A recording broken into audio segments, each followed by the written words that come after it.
Hi, my name is Peter Albano, and I was a contestant on season 11 of Alone on the History Channel. I brought my 10 items to show you and sort of give you a explanation, I guess, as to what I took and my reasoning for taking them. So, first up, I took a silky katana. It's the 500, so the blade is half a meter, 500 millimeters, and I chose this one because I can use it one-handed and two-handed. The bigger katana, the 630, is a little bit too big to use one-handed, so this 500 it's easy to use one-handed or two-handed, and it is absolutely big enough to run around the woods pretending to be a samurai. So, katana 500. Next up, I took a Leatherman multi-tool. This is the Leatherman Free P4. I really wanted to take a fixed blade like bushcraft knife with full tang because they're way better knives than these. But I needed the versatility. I needed the pliers and the wire cutters to get through the steel snare wire, and I needed the tips of the pliers for making leaders for fishing. I also really love that it comes with a main knife, but it also comes with a serrated knife, which is, it's a good backup knife. It's harder to do like bushcraft with because it's only beveled on one side, but it is there. There's also the file, which is good for doing some sharpening, and the awl are probably the tools that I use the most. So the Leatherman Free P4.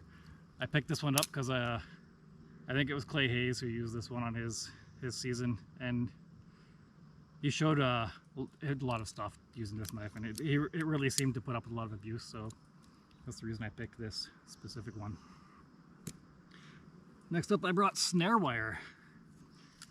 Here's one sample of a spool. So I brought 4 of these. 3 of them were steel and 1 was brass. The steel snare wire is better, in my opinion, for trapping. I did bring 1 thing of brass because the brass is a bit softer, and it's easier to work with your fingers, and you can break it and really like get a good loop on this brass snare wire, which I'm probably not going to be able to do now that you're watching. But I don't need the pliers on the multi-tool to get through brass snare wire. It's much more flexible and workable than the steel. It's just not as strong, and it doesn't hold its shape as good as the steel. When you make a snare with the steel snare wire, it keeps its shape a lot better, and it's got that springiness to it, which makes it much better for snaring. But this was kind of like backup in case something happened to my multi-tool. I'd still be able to make snares and cut this with just my knife, because the knife can get through the brass stuff. Next up, I've got my fishing line. I brought 300 yards of 20-pound monofilament. Actually, I brought a little bit of 4-pound monofilament for leaders for making flies. And we were allowed 25 hooks. I brought a mix of treble hooks and single hooks. Treble hooks count as 3, so I brought 6 treble hooks, so that counts as 18 hooks because there's 3 hooks on each one.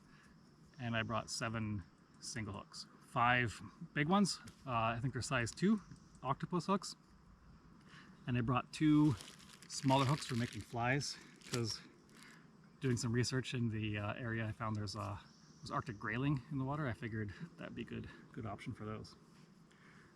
Next up, I brought my shovel. Probably the more controversial or questionable items that I brought with me. I brought this instead of an axe. I did bring an axe with me to orientation into the site, just to make sure that the axe was going to be appropriate. If it wasn't, I was going to use, or sorry, the shovel was appropriate. If it wasn't, I would use the axe. I sharpened the 2 flat edges here so I could split wood, and the trees, they were easy to split with the shovel. I tested it out. Plus, it's great for using as a draw knife, obviously for digging holes with. And the shovel is just fun. You can toss it around. I can throw it, stick it in the ground. I don't worry about damaging the edge because it doesn't matter if I damage this edge. And yeah, it was the perfect tool for the environment, and I'm very, very happy that I took this. Next up, my pot. I brought a 2-quart pot with a lid. I like this pot because it has the bail for hanging over your fire. I really like these handles so I can hold it when I'm drinking out of it or eating out of it. It makes it way easier to use than if I had like a big cast iron pot or something like that. It is tall and narrow, which means I could build a smaller fire and focus all the heat down here, and it will go up through the water, which theoretically will make it boil faster. So boiling water with this pot would be a little bit easier than, say, a bigger pot. Next, I brought paracord. I brought 80 meters of paracord. I brought mostly real bright colors.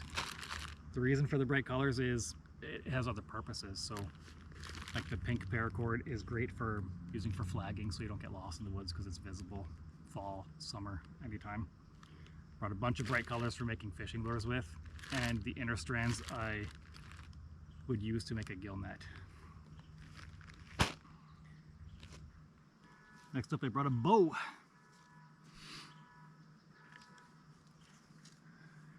The bow is a fantastic tool for, well, hunting, obviously. I mean, you can play some music on it maybe, but it's usually for hunting.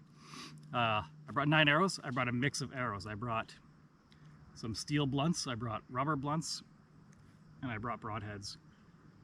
The rubber blunts are for shooting into trees, so if there's a squirrel or a grouse, I would use the rubber blunt. That way it won't stick into the tree. I don't think they work as good as the steel blunts, so I brought steel blunts for shooting at basically anything on the ground. Because I know I'm not gonna have to worry about it sticking in the ground. It's probably better if it does. And the broadheads were for big game. I color coded all my arrows, so my steel blunts are the green and pink. My rubber blunts are the red with the blue, and my broadheads are red. So that way when I was grabbing an arrow, I wouldn't have to really think or take a look at what head it was on. I could either see the head of the arrow or the fletching on the arrow, and I would know what type of arrow I had. I brought 5 broadheads and 4 blunts. I figured I'd use the blunts more, but I can always like bushcraft up a blunt arrowhead if I need one, and I can't bushcraft up a broadhead. Well, so I got my sleeping bag. This is the Wiggy's Antarctic sleeping bag. It's absolutely enormous. I wanted a synthetic rectangular sleeping bag because I find them to be, the rectangular ones to be way more comfortable. And with the humidity and how wet the area was going to be, I wanted a synthetic bag just in case it got wet. It'd be easier to dry out. Yeah, and last but not least, I brought my ferro rod for lighting fires. With the humidity and the wetness up there, I wasn't going to take a chance with a bow drill, and I attached a nice big piece pink of piece out there. Now, these are all pretty normal except for, you know, maybe the shovel was probably the only real different item I took, and it was just because of the environment we're going to. If we were going around where I live, where there's lots of big trees and hardwoods, then I would have brought an axe. But for the environment we were in, I thought the shovel was the best tool for the job. Yeah, if you have any questions about why I took things, if I didn't explain something, let me know in the comments. I would also love to hear your ideas. You know, what would you have taken if you were on the show? I've read a lot. For me, it was definitely an environmental thing. So when you're thinking about your 10 items, if you want to suggest some, think about the Mackenzie River Delta up near Inuvik where we were, and think about that environment and how that would affect your items. It definitely affected the choice of items for me. So got another video coming out soon about all the clothing that I brought, and I've got another video coming out about the preparation, the training I did for the show, because I didn't just walk into the show blind. I did a lot of prep work, a lot of research, a lot of practicing things like making gill nets. So I got a video all about that and my gaining weight and all that great stuff. So thanks for watching, and I'll see you next time.